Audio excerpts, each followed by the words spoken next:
Olá, caríssimos, eu sou Carlos A. Júnior e sejam bem-vindos ao projeto Um Quarto de Oração na nossa busca da perfeição cristã. Essa música é minha, composição minha, eu queria que vocês cantassem comigo, a letra vai estar aqui embaixo para vocês cantarem e rezarem esse dia. Ó Paráclito, recriai em mim um coração que seja puro. Ó Consolador, renovai o sentimento de minha alma. De novo, ó Paráclito, recriai em mim. Recriai em mim um coração que seja puro. Ó Consolador, renovai o sentimento. Ó Consolador, renovai o sentimento de minha alma. E o refrão diz assim: sombra do Altíssimo, sombra do Altíssimo, eu quero ser revestido da graça e da sombra do Altíssimo. Eu quero ser revestido da graça e da sombra do Altíssimo. Eu quero ser revestido da graça do Senhor.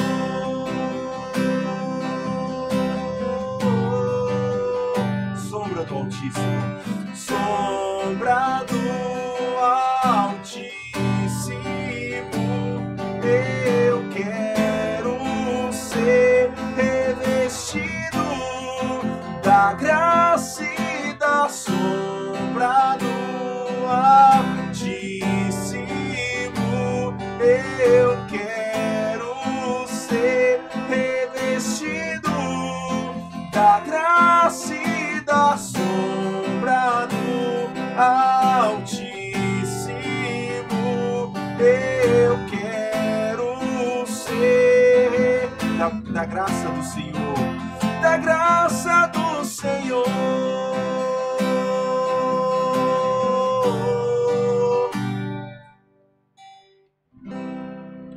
Louvado seja o nosso Senhor Jesus Cristo, para sempre seja louvado. Bom, começamos então mais uma dos nossos encontros, da nossa aula Busca da Perfeição Cristã. Hoje nós falaremos especialmente sobre a presença da Santíssima Trindade na vida cristã. Como você está vendo o tema e o título do vídeo, né? Hoje nós falaremos sobre este tema, a presença da Santíssima Trindade. Bom, então primeiro nós precisamos relembrar o que é a Santíssima Trindade, quem é a Santíssima Trindade, qual é a formação da Santíssima Trindade. A minha câmera hoje está uma beleza, ela está focando, desfocando, tirando todo o foco. Ah lá, agora voltou, tá vendo? Então, precisamos lembrar quem faz parte da Santíssima Trindade: o Pai, que nos criou, o Filho, que nos salvou, e o Espírito Santo, que nos redimiu, correto? Eu acho que é por causa dessa luz aqui, ó. Acho que é por causa dessa luz. Quando eu passo o braço aqui, aí ela tenta focar de novo e acaba deixando desfocada. Bom, enfim, vamos continuar aqui. Então é o Pai que nos criou, o Filho que nos salvou e o Espírito Santo que nos santifica, correto? Então, para nós começarmos o nosso conteúdo, né, vamos para aqui então entender a vida de Deus em nós. O que significa essa vida de Deus em nós? O que significa Deus habitando em nossas vidas? A vida sobrenatural define-se por vezes como a vida de Deus em nós ou a vida de Jesus em nós.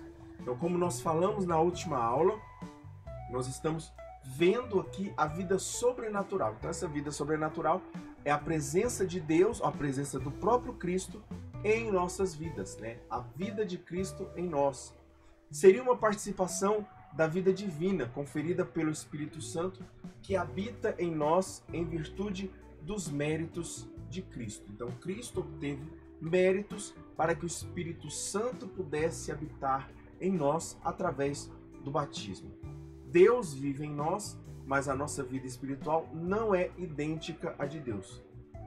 Ou seja, Deus habita e vive em nós, não é aqui um habitar, poderia se dizer, uma pessoa mais leiga poderia entender que é um habitar peraí, só um pouquinho. Corta.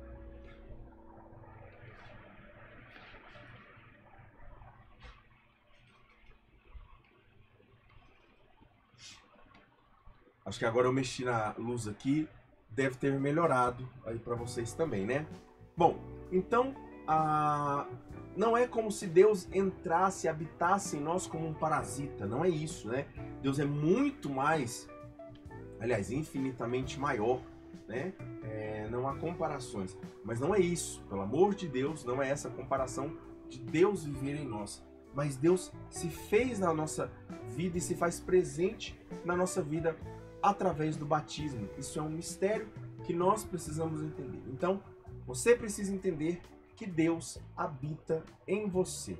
Entendendo que Deus habita em você, como o Espírito Santo vai habitar nas nossas almas. A habitação do Espírito Santo nas nossas almas. O Espírito Santo, pelo batismo, habita em nós e vem habitar em nossa alma. Para o quê? Para produzir nela um organismo sobrenatural que, sobrenaturalizando esta alma, lhe permite fazer atos deiformes. Muita palavra difícil aqui, né? Mas vamos organizar isso aqui. O Espírito Santo, ele tem um papel de santificar a alma, ou seja, de dar uma forma santa para a alma, de santificar os atos, de santificar as palavras, de santificar os gestos, de santificar os costumes, de santificar as modas, de santificar tudo aquilo que envolve o cristão, correto? Então, o Espírito Santo, através dos seus dons, através das suas virtudes, ele tem esse papel de deiformizar, ou seja, de tornar o homem semelhante, santo como Deus é santo. Quando Jesus nos convida à santidade e à perfeição, como o Pai é santo, como o Pai é perfeito, ele está nos convidando, na verdade, a uma experiência com o Espírito Santo, porque é só o Espírito Santo que nos pode dar a forma de Deus. Nós não seremos deuses, nós não nos tornaremos deuses, mas estaremos em comunhão com Deus. Então essa comunhão, nós nos tornamos nós tomamos a forma que Deus tem, certo? Sobrenaturalizando esta alma. O que quer dizer isso? Dando uma forma cada vez mais, em um processo cada vez mais sobrenatural dessa alma. A vida cristã, então, é uma participação da própria vida de Deus. Então, quando nós vivemos uma vida cristã, nós participamos da vida de Deus. Participamos através dos sacramentos, participamos através da nossa crença, participamos através da nossa oração, participamos através das nossas atitudes, dos nossos gestos, da nossa caridade, daquilo que nós vivenciamos na nossa vida.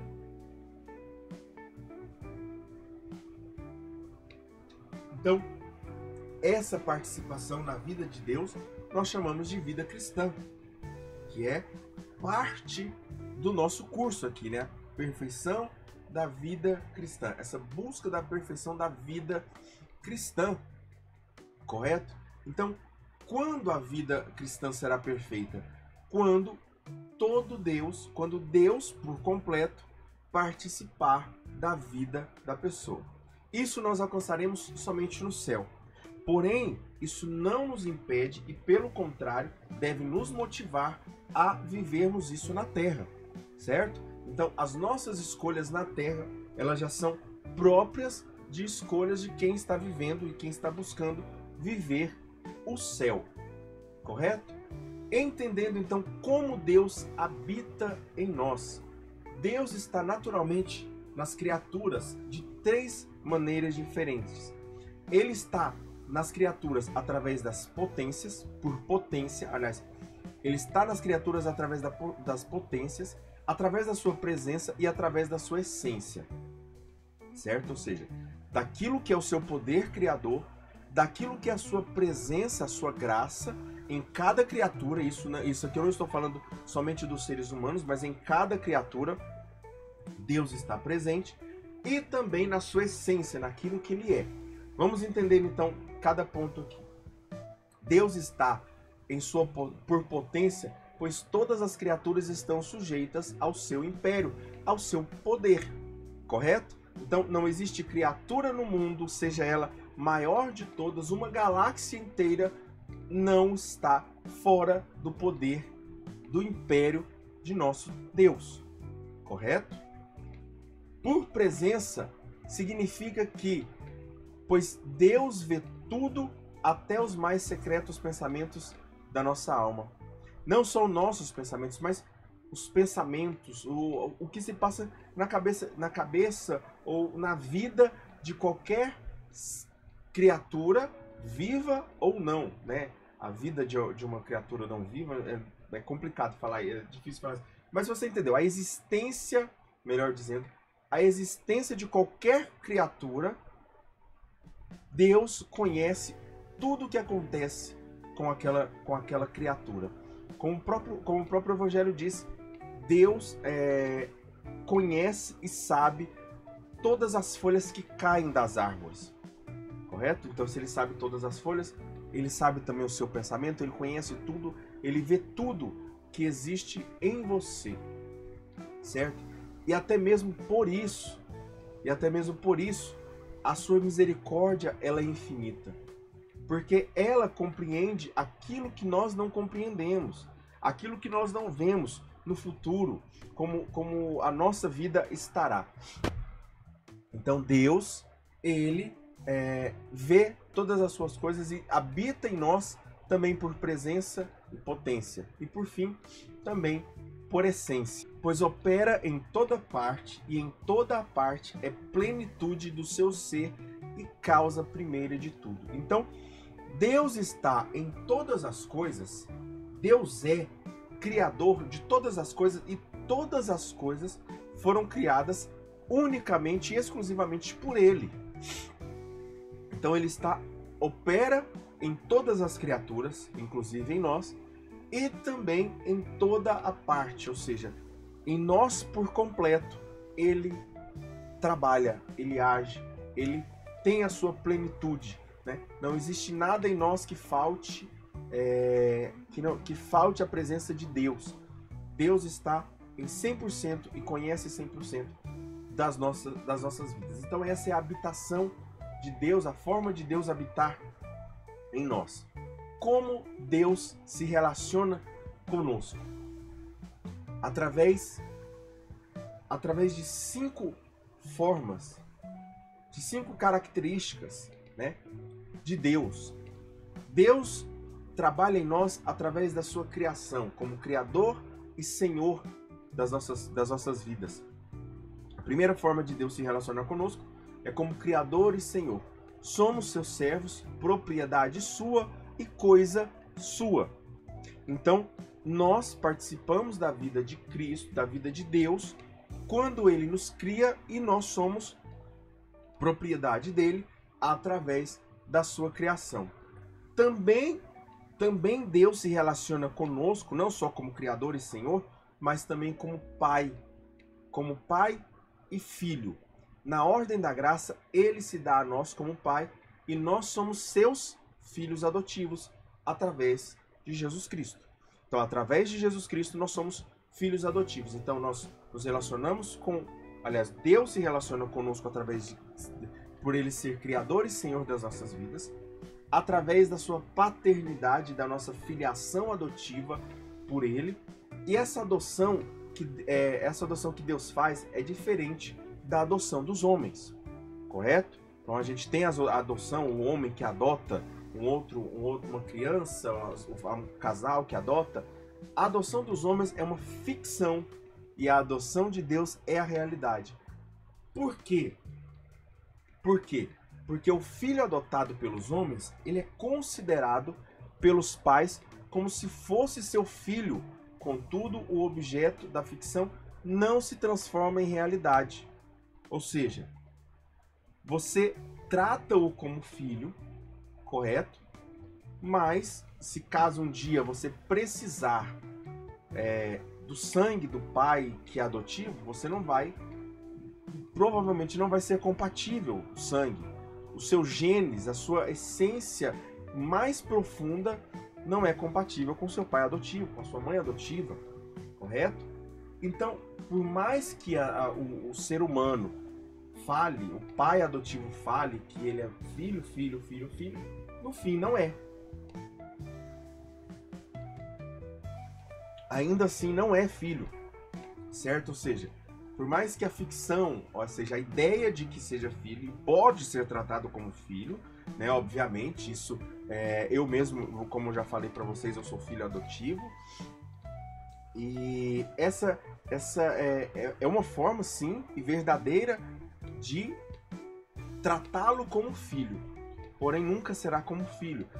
Agora, a nossa adoção que Deus fez em nós, esta sim é real.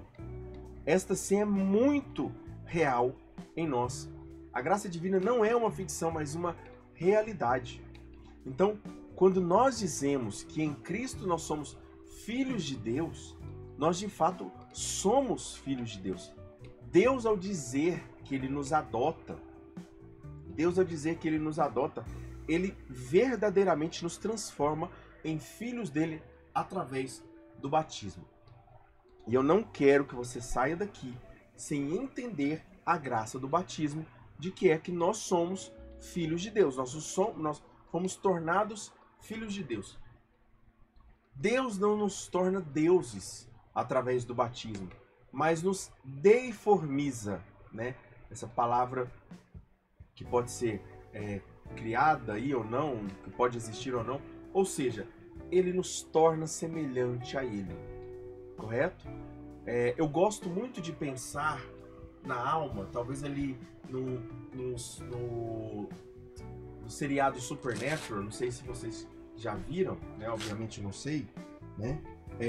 Mas ali em algum momento eles apresentam a alma humana ali, e a forma como eles apresentam a alma humana me pega de um jeito positivo, no sentido de que eles apresentam a alma como uma luz. E quando eles apresentam Deus das primeiras vezes, de outras vezes, ele apresenta Deus como uma luz imensa, infinita. Então, assim, a luz, ainda que seja pequena, ela tem semelhanças com a luz que é grande, né? Uma chama de uma vela, ela tem as mesmas características, as mesmas formas de um grande incêndio, né? O fogo do incêndio e o fogo da vela, eles são semelhantes, apesar de terem proporções diferentes, eles são semelhantes, né? Correto? Então, a nossa vida é como essa. O fogo de Deus, a luz que é Deus, ela deiformiza, ela nos torna essa luz também, ainda que em proporções pequenas, porque nós não somos deuses, mas temos a forma de Deus. Teremos uma vida semelhante à de Deus, pois participaremos da sua divindade. Então nós participaremos da sua divindade. Deus também se relaciona conosco, né, não só como pai e nós como filhos, mas também como amigo íntimo. Deus se relaciona também como amigo, como amigo íntimo. E íntimo aqui, no mais estrito significado desta palavra, de intimidade. A amizade acrescenta às relações de pai e de filho uma certa igualdade, uma certa intimidade e uma reciprocidade. Não é que Deus se torne igual a nós, não é nunca isso, que Deus se torne igual a nós, mas ele se torna tão próximo de nós, que nós podemos tratá-lo com uma intimidade profunda. Porque foi isso que ele quis. Ele quis que nós o tratássemos com intimidade. Ele quis que nós tratássemos com essa proximidade. Como essa proximidade. Ao encarnar-se, Jesus, ele se torna homem como nós, né? Não nos torna Deus como ele, mas nos torna homem como... se torna homem como nós, correto?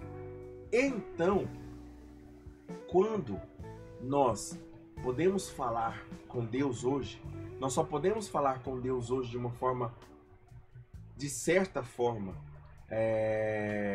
através de uma certa forma de igualdade, porque Jesus se encarnou. A encarnação de Jesus, ela é suficiente para essa amizade. Como o próprio Jesus disse, já não vos chamo servos, porque era isso que o homem era no Antigo Testamento. No Antigo Testamento não há nenhum indício de que o homem é chamado de filho de Deus.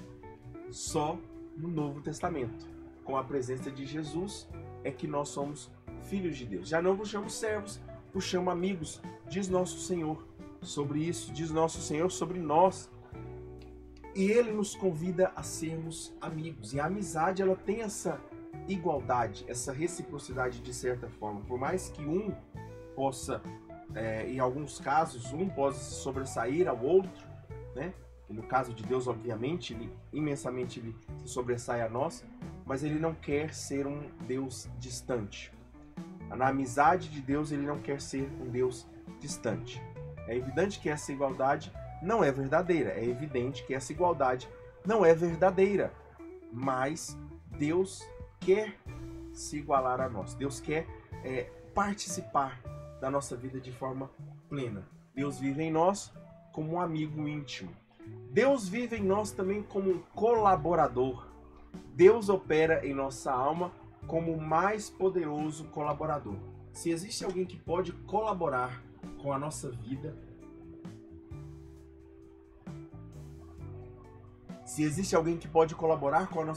esse alguém é Deus. Deus é quem pode colaborar com a nossa vida, certo? Então ele é poderoso colaborador. Ele supre a nossa impotência. Aquilo que é impotência em nós, Deus vai suprir com a sua providência, com o seu amor, com a sua caridade, com a sua doação, com a sua imensa generosidade, colaborando conosco pela graça atual. Vai nos dando luz para vermos a verdade. Então Deus vai apresentando ao nosso coração a verdade. Hoje mesmo eu estava em uma decisão, precisava tomar uma decisão, né? E Deus falou profundamente no meu coração, dentro do meu coração. Isso é graça de Deus. Isso é graça de Deus. Isso não significa que eu sou melhor, isso não significa que eu sou pior, isso significa que Deus me escolheu para falar comigo hoje. Certo? Como alguns dias ele não fala, como outros ele fala, né? Como outros eu permito ele falar, mas tudo isso, todos nós somos chamados a essa intimidade, cada um do seu jeito. Tem gente que ouve Deus através de uma pregação, através de uma música, através do seu momento de intimidade. Eu já falei em outros lugares, né? O meu momento de intimidade é quando eu estou compondo para Deus. Acho que o momento mais alto de intimidade com Deus é quando eu estou compondo, porque é algo que eu quero falar e ao mesmo tempo Deus quer falar em mim, para falar para os outros. E aí eu acho que se torna a voz de Deus em mim e a voz minha em Deus. Eu falando com Deus particularmente, através das composições, através da minha oração. Deus também se relaciona conosco. E para finalizarmos, a última forma que Deus se relaciona conosco, então vocês já viram aqui como o Pai, o Filho, agora nós vamos ver o Santificador ou o Espírito Santo, né? Deus opera em nós nos santificando, habitando em nossa alma, transforma-nos em templo de Deus. Então, nós somos transformados em habitação de Deus. Vós sois templo do Espírito Santo. O vosso corpo é templo do Espírito Santo, através do batismo. Foi no corpo que é derramada a água que transforma você em batismo, em batizado, melhor dizendo, em cristão, em filho de Deus. É no seu corpo. Mas não só o corpo recebe os benefícios do batismo, a alma também recebe. Nós não podemos derramar uma água física na alma que é espiritual. Aliás, a água física, né, naquilo que é espiritual. Mas nós podemos derramar sobre o corpo físico.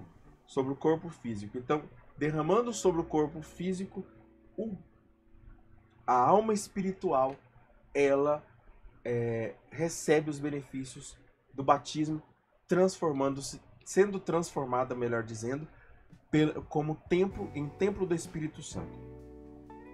Essa habitação atribui-se ao Espírito Santo, mas também a toda a Santíssima Trindade. Quem vê o Pai, vê o Filho. Quem vê o Filho, vê o Pai. E logo também vê o Espírito Santo. Então, não há separação das pessoas da Santíssima Trindade. A habitação de Deus em nós é o princípio da nossa santificação. Quando é que nós começamos a ser santificados? Através da presença de Deus santificando e habitando em nossas vidas. Então, quando nós somos santificados, quando Ele vai habitar em nós.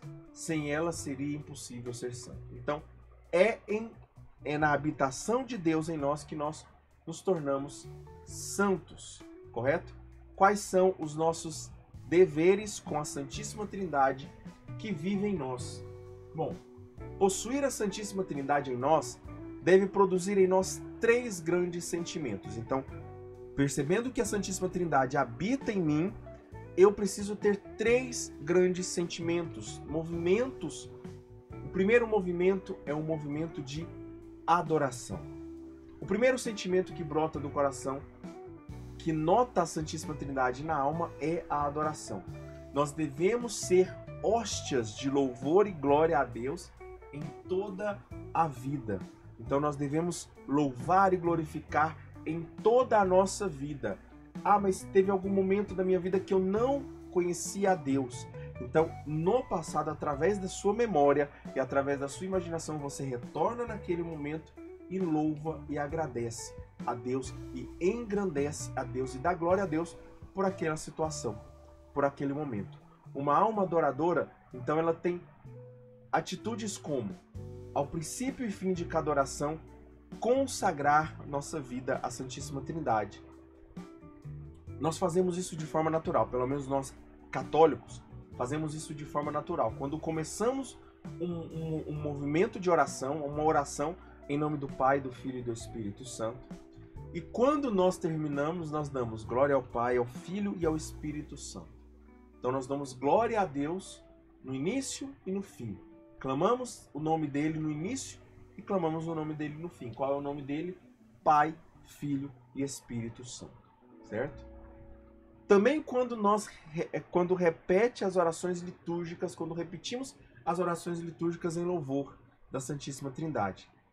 A liturgia, ela exprime os sentimentos da religião no Glória in Excelsis, no Glória da Santa Missa, por exemplo, declara a santidade de Deus no Santos, Santos, Santos, no 3 vezes Santo, também transborda em hino de gratidão no Te Deum, e assim por diante, né? Obviamente, aqui são partes da missa, são partes de alguma celebração, mas que denomina a nossa glorificação a Deus. Quando reconhece a alma humildemente a sua inteira dependência daquele que é o seu princípio e fim. Então, humildemente reconhecendo que Deus é o seu início e o seu fim e que você depende dele. Quando a sua alma humildemente entende a dependência de Deus. O Espírito de Jesus dá glória ao Pai. Então, o Espírito de Jesus, que é humilde, Então nós só podemos ser humildes em imitação com Jesus Cristo. Nós só podemos ser humildes em imitação a Jesus Cristo é que nós então vamos dar glória a Deus. Não podemos dar glória a Deus sem a presença de Jesus em nossas vidas. O amor é a segunda forma de glorificar a Deus, ou melhor dizendo, a segunda resposta da presença, de reconhecer a presença da Santíssima Trindade em nós, é o amor. A adoração nos leva ao segundo sentimento, que brota do coração, que nota a Santíssima Trindade na alma, que é o amor. É um amor repassado de confiança. Então não existe amor sem fé. Não existe amor sem confiança. E isso serve para um casal, serve para amigos, serve para pais e filhos, serve para qualquer relacionamento. Não há amor sem confiança. Então a confiança ela é repassada aliás, o amor é repassado de confiança. Deus tem o direito de nos exigir amor, mas prefere nos pedir docemente, nos pedir que nós o amemos, nos pedir que nós amemos a Ele. Então Ele não obriga que ninguém o ame, mas Ele pede para que o ame, porque a finalidade do amor de Deus em nós é justamente aquilo que nos salva. Aquilo que nos salva, aquilo que nos dá vida, é relacionar com Deus. Deus, Ele nos ama, mas mas nesse amor, Ele só é suficiente para nos salvar quando nós reconhecemos essa salvação e correspondemos a esse amor. Então, são 4 tipos de amores que teremos com Deus. Primeiro, um amor penitente, para expiar nossas numerosas infidelidades no passado e no presente. Então, é um amor daquele que pede perdão, daquele que expia seus numerosos pecados. O segundo amor é um amor reconhecido, para dar graças a Deus, que é benéfico e dedicado, que nos cultiva a alma com tanta solicitude. Ou seja, é reconhecendo esse reconhecimento de que Deus é bom conosco, de que Deus é bom, reconhecendo que Deus nos perdoa, reconhecendo que Deus é bom conosco, e agora também um amor de amizade que nos fará conversar com o mais fiel e generoso amigo e abraçar todos os seus interesses, abraçar os seus interesses. Então, não só somos amigos, somos convidados a sermos amigos de Deus, porque Deus quer que nós abracemos os seus interesses, que é a nossa glorificação, a nossa santidade e a nossa eterna presença na vida dele. E por fim também um amor generoso, que vá até o sacrifício e o esquecimento de si mesmo, até a renúncia da vontade própria, pela submissão aos preceitos e conselhos divinos. Bom, então aqui nós temos 4 passos para alcançar a perfeição cristã, que são: a primeira coisa, o primeiro ato de amor que um cristão deve ter, um ser humano deve ter, é o amor de reconhecer que eu pequei, que eu sou pecador. O segundo ato de amor é reconhecer que Deus é bom. O terceiro ato de amor é reconhecer que Ele não só é bom, mas como Ele é meu amigo. Como Ele é meu amigo. E também, por fim, quando eu reconheço que Ele é meu amigo, essa amizade me leva a ser generoso, me leva a imitá-lo. Como Ele é generoso, como Ele foi bom comigo, como Ele é bom comigo, eu também serei bom com os outros, certo? Outra forma também outro sentimento que é produzido em nós através do conhecimento da Santíssima Trindade que habita em nós, certo? Além da adoração e do amor, é a imitação. O amor nos leva ao terceiro sentimento que brota do coração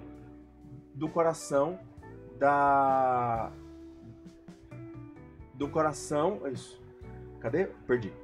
O amor nos leva ao terceiro sentimento que brota do coração, que nota a Santíssima Trindade na alma, que é a imitação. Então, a adoração leva ao amor e o amor leva à imitação. Reconhecemos que, como filhos adotivos, devemos imitar o Pai e o Filho, vivendo como templos do Espírito Santo. Respeitamos o nosso corpo e a nossa alma. O que é respeito ao corpo? A castidade, o amor à vida, a honra que nós devemos dar, o respeito que nós devemos dar, o não cobiçar o corpo do outro, daquele que é comprometido, e assim, inúmeras outras coisas, né? Não roubar. E o amor à nossa alma é alimentá-la daquilo que é importante. O amor a Deus sobre todas as coisas, o amor ao próximo também, o culto de Deus, estar na presença de Deus através do culto, participar das missas dominicais, e também o segundo mandamento, que é não honrar o seu nome, honrar o nome de Deus. A exigência à perfeição, ou seja, Deus exige essa perfeição em nós, que Jesus nos faz, parece excessiva, né? Quando nós somos convidados a uma perfeição, eu não sei se você tem esse sentimento, mas eu tinha esse sentimento quando eu li essa passagem. Eu não sou perfeito e nunca serei, né? Como é que pode Jesus falar que só Deus é bom e depois ele nos chamar à perfeição? Quando o jovem rico aparece para Jesus, Jesus fala assim: por que me chamas bom? Só Deus é bom. Correto? Né? Então é porque Jesus estava questionando se ele estava chamando ele de Deus, se ele havia o reconhecido como Deus. Não é que Jesus... Ali, ó, já desfocou de novo.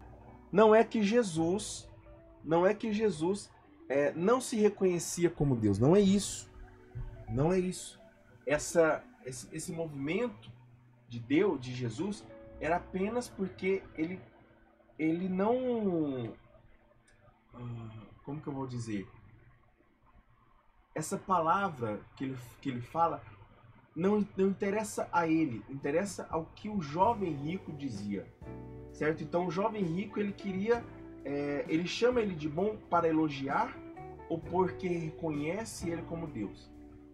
E normalmente, e possivelmente, pelo conteúdo, pelo prolongamento da história, eu acredito que o jovem rico só apenas queria elogiá-lo, né? Jesus fala que só Deus é bom. Mas ele depois, em seguida, nos convida à perfeição. Nos convida à perfeição. Então só Deus é bom, mas nós podemos ser perfeitos? Né? Então esse pedido pode parecer excessivo.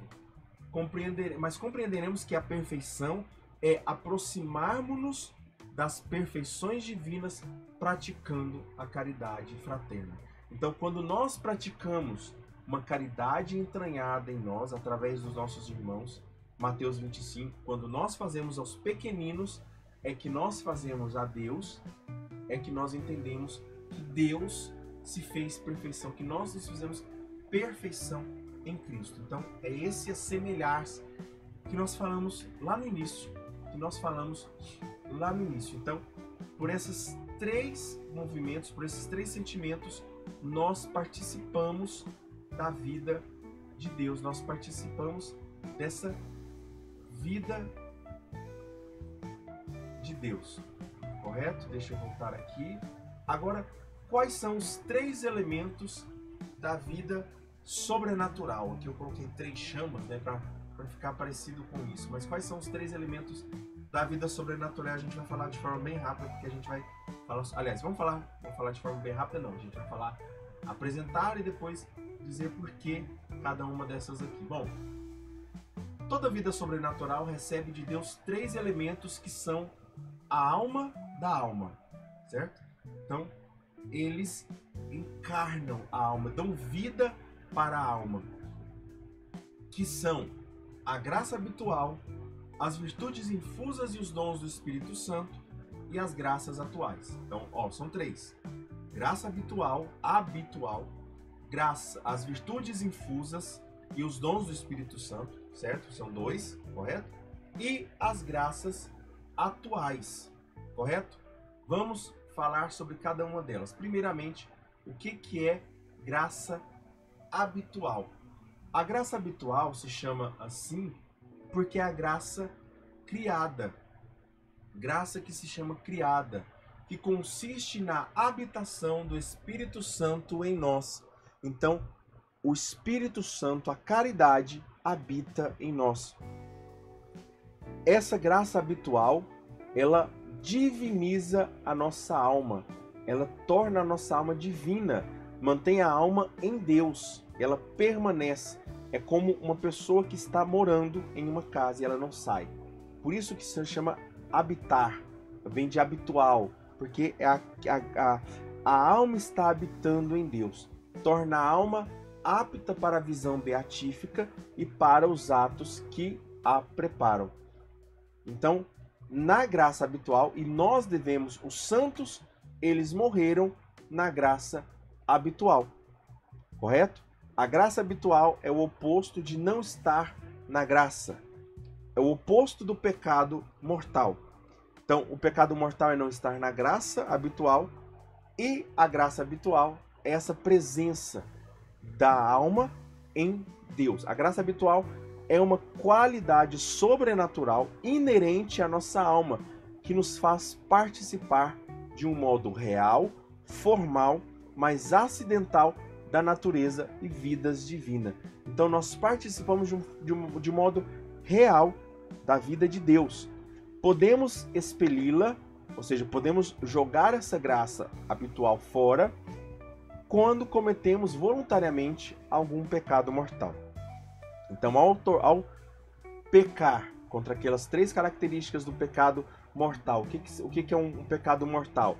Algo que é grave, algo que é feito consciente e algo que é feito livremente, certo? Então, quando algo é grave, é cometido contra Deus ou contra o irmão, que é grave entre os 10 mandamentos, né? Ou contra a igreja, quando é cometido conscientemente, ou seja, a pessoa tem consciência consciência de que aquilo é pecado, e quando ela faz voluntariamente, ou seja, de forma livre, ela decide por aquele pecado, ela expulsa a graça habitual da sua vida, ela sai da graça habitual.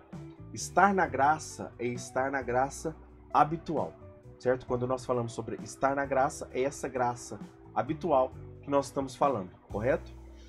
Ela nos faz participantes da natureza divina, faz-nos entrar em comunicação com o Espírito Santo. Então é por ela que nós comunicamos, rezamos. Então quer dizer que uma pessoa que não tem graça habitual, que não é batizada,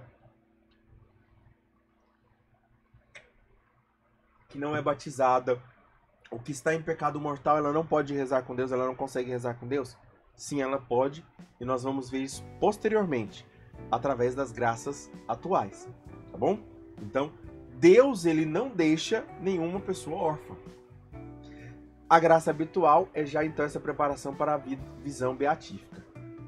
Aí nós podemos aqui entender, perceber uma coisa. O que é a nossa vida? A nossa vida é como o botão de uma rosa, certo? Então, uma rosa, ela está fechada ali, com o seu botão, fechada, né? Quando ela ainda é botão, ela está fechada e ela já é bela. Daquela forma, as cores, ela apresenta aquilo. Mas quando uma alma morre e vai ao céu, ela se abre inteiramente. E nós somos chamados a essa abertura, essa beleza plena da nossa alma. Ainda na terra, nós não podemos ser assim.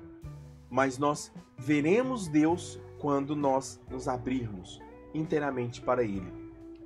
E veremos face a face. Acho que é assim que conjuga, né? Nossa, agora bagunçou minha cabeça todinha aqui. Exemplo das 3 formas de conhecer o artista, né? Ou seja, é porque às vezes eu coloco umas coisas aqui que é para eu lembrar e eu acabo lendo. Tá, o que é esse conhecer o artista? Nós podemos conhecer um artista através de 3 coisas: pelas obras, por um amigo ou pessoalmente, certo? Então, sim, ao conhecer Deus, nós podemos conhecer Deus pelas coisas que Ele criou, correto? Nós podemos ver Deus na criação. Nós podemos ver Deus também através de uma pessoa que conhece a Deus, uma pessoa que fale de Deus para nós. Alguém falou de Deus para você um dia, seja a sua família, seja o seu catequista, seja o seu padre, ele falou de Deus para você. Correto? Então, nós podemos conhecer uma obra, conhecer um artista através dos seus amigos, né? Vamos supor que Michelangelo estivesse vivo e eu gostaria de conhecê-lo, né? Eu posso conhecer ele vendo as imagens, vendo o que ele faz. Eu posso conhecê-lo através de um amigo que fala dele. Ah, o Michelangelo, ele é alto assim, tem 1,76, ele gosta disso, ele come assim. Às vezes ele puxa o S um pouquinho assim e tal. Você entende? Um amigo conhece o outro e pode apresentar. E também nós podemos conhecer Deus pessoalmente. Nós podemos conhecer o artista pessoalmente. Nós podemos ir até o Michelangelo e conversar com ele, né? Se ele estivesse vivo, obviamente. Isso aqui é uma suposição, uma hipótese, né? Mas Deus não. Deus é real. Deus é realidade e nós podemos conhecê-lo. Nossa alma é uma imagem viva da Santíssima Trindade. Uma espécie de retrato em miniatura. Somos infinitamente menores, porém com o mesmo formato e a mesma vida. É como eu disse lá da luz, como eu disse do fogo também. E aqui eu posso usar também o exemplo de um retrato. Eu posso ter um retrato grande, né, em grandes dimensões, em HD e Extra HD, que é Deus, e eu posso ter um mesmo retrato desse tamanho, né? Eu posso reconhecer um retrato aqui dele e saber que um pequeno imagem já é o suficiente para reconhecer qual é a imagem que está ali. Assim como também uma barra de ferro metida no fogo ardente adquire bem depressa o brilho, o calor e a maleabilidade do fogo. O fogo é maleável, o fogo tem brilho, o fogo tem calor. O ferro ele não tem essas características. Ele só consegue essas características se ele é colocado no fogo. Nós só conseguiremos as características de Deus quando formos colocados em Deus. Quando somos colocados em Deus. Então aquele que está em Deus, ele permanece, ele adquire as características de Deus, ainda que não seja Deus. Ainda que aquele ferro metido no fogo não seja fogo, mas ele tem as características de Deus, o brilho, o calor e a maleabilidade.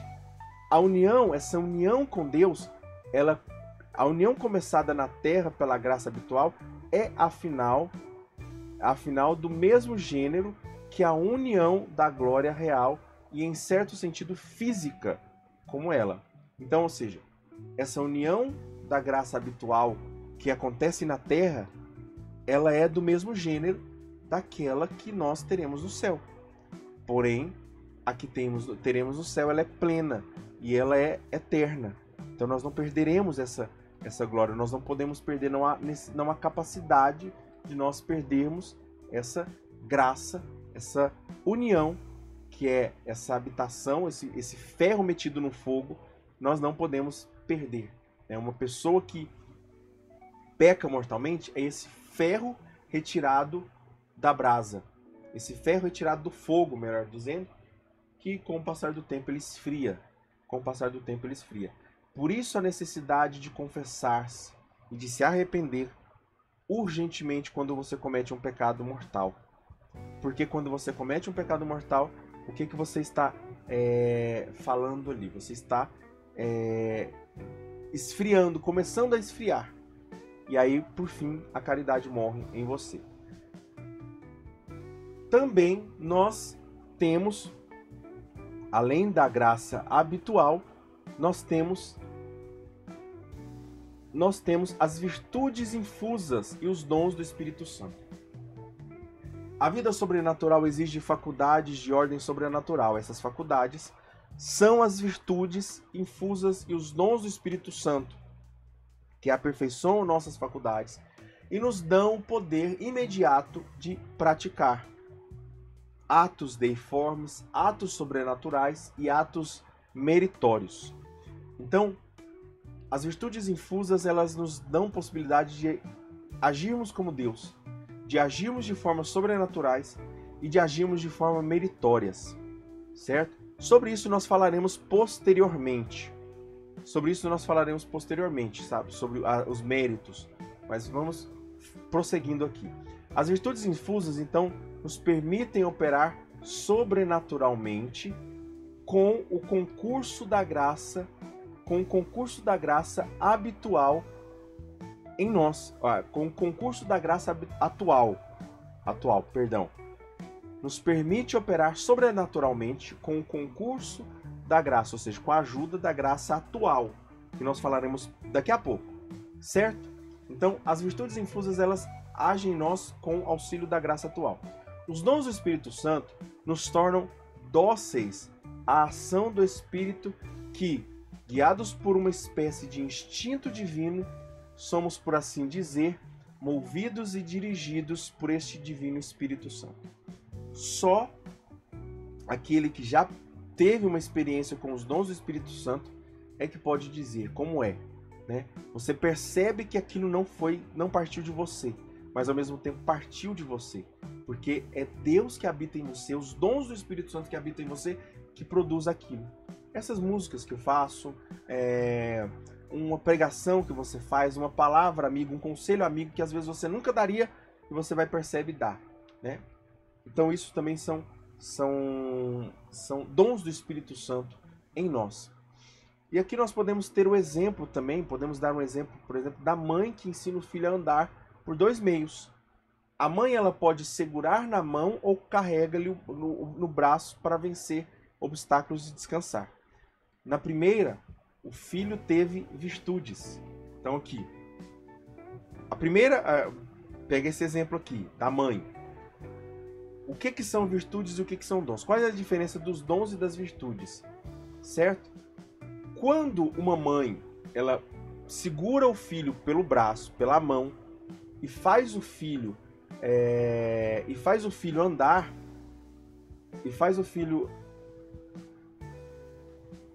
não, peraí. Isso. Quando faz o filho andar, são as virtudes. Ou seja, exige esforço do bebê, exige esforço da criança. Então as virtudes infusas ainda exigem esforço nosso. Quando a mãe pega o filho no colo, no braço, né, coloca aqui e leva ele em obstáculos que ele não alcançaria, por exemplo, uma escada, ou ele demoraria anos para fazer isso, né, um elevador, alguma coisa que ele não tem conhecimento ainda, quando ela segura ele pelo colo, aí são dons. Compreendeu? Então, de forma mais simples, de uma forma mais visível, os dons, as virtudes e os dons. São virtudes. Quais são as virtudes infusas? São as virtudes teologais e morais, né? A fé, esperança e caridade. Nossa, gente, tem muita coisa pra gente falar ainda. Vamos lá. Eu achei que a gente nunca mais ia passar de 1 hora, mas vamos passar hoje aqui. Bom, a fé nos une a Deus e nos ajuda a ver e apreciar tudo à sua luz divina. A gente vai passar rapidamente sobre as virtudes, que são as três teologais e as 4 morais. Certo? A fé nos une a Deus e nos ajuda a ver e apreciar tudo à luz divina. A esperança nos une a Deus, que é a fonte da nossa felicidade, para consumar a nossa transformação. E a caridade nos une a Deus por sua essência, que é ser amor e generosidade em abundância. As virtudes morais são a prudência, a justiça, a fortaleza e a temperança. Essas têm por objeto um bem honesto, que não seja Deus, e favorecem a união com Deus. A prudência, ela nos leva a escolher os melhores meios para o nosso fim sobrenatural. Então a prudência, ela nos leva a escolher os melhores meios para o nosso fim sobrenatural. A justiça, ela nos faz dar ao próximo o que lhe é devido. Então o que é devido ao outro, nós damos a ele por justiça. A fortaleza nos arma a alma contra as provações e a luta pela santidade. certo? Então, a fortaleza, ela dá essa força, como o próprio nome diz. A temperança modera em nós a ânsia do prazer e subordina o prazer à lei do dever, aquilo que devemos fazer e não aquilo que queremos fazer, certo? Então, isso são as virtudes. Quais são os dons do Espírito Santo? Os dons aperfeiçoam o exercício de todas as virtudes teologais. Então, todas as virtudes teologais, elas vão ser aperfeiçoadas pelos dons do Espírito Santo. A temperança, justiça, prudência e fortaleza serão aperfeiçoadas pela sabedoria, que nos faz, a sabedoria nos faz saborear as coisas divinas e aumenta o nosso amor para com Deus. Também nós temos o entendimento, que nos faz penetrar mais intimamente nas verdades de fé para descobrirmos os seus tesouros escondidos. Também o conselho, que nos permite conhecer o que é conveniente fazer ou não fazer. A fortaleza como dom do Espírito Santo agora, certo? Então, tem a fortaleza como virtude, mas também como dom do Espírito Santo, que nos excita a praticar o que há de mais heróico na paciência e na ação. A ciência, que nos faz considerar as coisas criadas nas suas relações com Deus. A piedade, que nos faz ver em Deus um Pai em que somos venturosos de glorificar por amor. E também o temor de Deus, o sétimo dom do Espírito Santo, que é dado a nós no crisma, nos faz desapegar dos bens da terra, colocando nossos valores em Deus, certo? E por fim, nós vamos falar sobre as graças atuais. É por isso que eu falei que era muita coisa, tá vendo, gente? Muita coisa, mas vamos lá. São graças que põem em movimento as faculdades, a memória e a imaginação, os sentidos. Então, o que são faculdades? Memória, imaginação, sentidos, tudo aquilo que está em nós. Então, as graças atuais, elas trabalham na nossa memória, na nossa imaginação, né? Também é uma graça atual fazer uma música. Por exemplo, eu estou dando o exemplo das músicas aqui. Um conselho que você dá também é uma graça atual, né? Porque pode ajudar a você. Mas isso pode acontecer tanto para uma pessoa que está em pecado mortal, tanto numa pessoa que está em graça habitual, quanto numa pessoa que está em pecado mortal. Correto? Então, pode acontecer. A graça atual, ela é para todos. Ela pode acontecer em todos. Por isso que uma pessoa que está no pecado, ela se sente convidada, muitas vezes, a se converter. O ato de conversão é uma graça atual, que não foi mérito da pessoa. Foi ação de Deus na vida da pessoa. Foi ação de Deus na vida da pessoa. É Deus que agiu por graça, e essa graça se chama graça atual, né, na vida da pessoa. As graças atuais iluminam a inteligência, fortalecem a vontade e ajudam a praticar atos e aumentar assim o capital de graça habitual que nos foi concedido. Então, quanto mais graças atuais eu tenho, né, uma frase que Deus me fala, alguma experiência que Deus realiza em mim, isso são provas, são graças atuais na minha vida. É como se fossem lembrancinhas. Deus vai deixando, sabe, é aquele esposo apaixonado que vai deixando lembrancinhas pequenas ali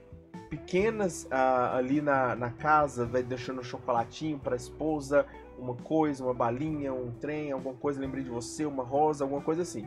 Isso são graças atuais, né, que Deus nos dá. A graça habitual é o marido continuar unido à sua esposa, ser fiel a ela. Então essa graça habitual é ele continuar morando na casa com ela, né? Assim, eu tô falando do casal aqui, mas é porque eu usei esse exemplo. Mas a graça habitual são esses pequenos presentes que Deus nos dá, e ele pode nos dar também tanto em pecado como não em pecado, aliás, tanto não em pecado, né, em estado de pecado, como em estado de pecado também. São as graças que fazem ou a pessoa voltar para Deus, ou a pessoa se aproximar mais de Deus. Então, aquele chocolatinho que o marido dá, às vezes é para reconquistar ela, né? Às vezes eles estão brigados e é para reconquistar ela. E aqui não entenda o Deus como o homem nesse exemplo e a mulher como nós não, né? Não entender sim, mas entenda que houve uma ruptura de um relacionamento, o pecado, né? Então no caso o pecado é causado pelo homem, por nós. E quando há essa ruptura, Deus vai lá e dá um chocolatinho para nós nos falar assim: não, eu tenho que pedir perdão. Eu tenho que pedir perdão para Deus e voltar, né? Ou a gente pode estar unido a Deus, se amando e não estar brigado e tudo mais, não ser inimigos de Deus. E aí Deus vai lá e dá uma gracinha para nós. E ele, uma gracinha, nossa, gracinha, é porque eu queria, pensei no chocolate, né? E falei a palavra graça no diminutivo, mas não é isso. E aí Deus vai lá e dá uma graça para nós, uma experiência com Deus, uma palavra, uma postagem que a gente vê e a gente fala: nossa, eu preciso voltar para Deus. Então, eu preciso aproximar mais de Deus, rezar mais, e assim, sabe? É isso. A graça atual é um auxílio sobrenatural e transitório, é sobrenatural, mas é transitório, que Deus nos dá para nos iluminar a inteligência e fortalecer a vontade na produção dos atos sobrenaturais. Antes da justificação, ou seja, antes de quando nós somos inimigos de Deus, a graça atual nos ilumina acerca da malícia e dos temerosos efeitos do pecado. Então, ela vai mostrar o que o pecado faz em nós, certo? Deus, na sua graça, ele mostra o que o pecado faz em nós, a consequência do pecado. Depois da nossa justificação, a graça atual nos mostra a infinita beleza de Deus e a sua misericordiosa bondade, a fim de nos fazer amar Deus de todo o coração. Há dois tipos de graças atuais: as graças interiores e as graças exteriores. As graças interiores, tá vendo que esse conteúdo é cheio de abas, né? Eu abro aqui uma aba e depois eu abro outra, aí eu fecho e depois abro outra. Eu preciso que você acompanhe essas abas, tá? Eu preciso que você acompanhe comigo essas abas, certo? As graças interiores, elas são aquelas que iluminam a inteligência e fortificam a vontade, nos ajudam a nos convertermos ou tornarmos melhores. Então, uma pessoa que se torna melhor, né? É pela vontade que ela se torna melhor. Mas a graça atual, inferior, ela age nessa vontade. E as graças exteriores, elas produzem em nós impressões favoráveis, que movem a inteligência e a vontade e as inclinam para um bem sobrenatural. É um pássaro que passa ali, eu lembro da natureza, né? E aí a memória entra em nós, né? A memória vai lembrando, nós lembramos de Deus. Ou alguém que fala para mim, ou um acidente que acontece, alguma coisa que move o meu coração a pensar sobre aquilo. As graças atuais previnem o nosso livre consentimento ou acompanham na realização do ato bom. Então, quando nós podemos estar para cometer um pecado, cometer um ato mal, a graça atual ela também nos relembra que nós não devemos fazer aquilo. Ou nos acompanha nos atos, na realização de atos bons.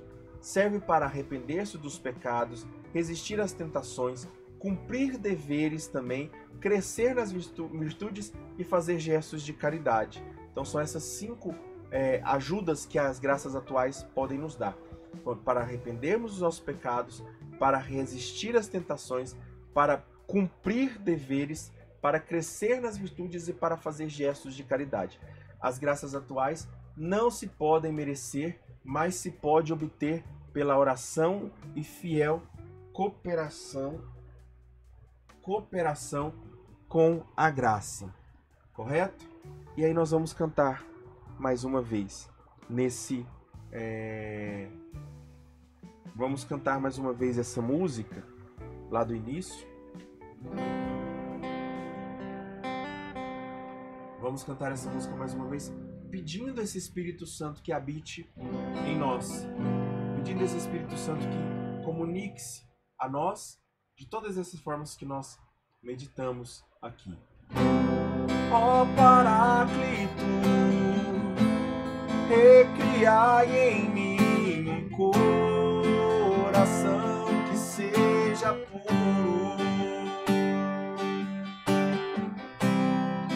Consolador, renovai o sentimento de minha alma. Canta, sombra do Altíssimo, sombra do Altíssimo, eu quero ser revestido da graça e da sombra do Altíssimo, eu quero ser revestido da graça do Senhor. Louvado seja o nosso Senhor Jesus Cristo, para sempre seja louvado. Tudo por Jesus e nada sem Maria. Que nós possamos ficar selados à proteção desse Deus que é Pai, Filho, Espírito Santo. Amém. Não se esqueça de se inscrever no canal, deixar o seu like, compartilhar esse vídeo com outras pessoas. E muito obrigado a você. Deus abençoe a sua vida.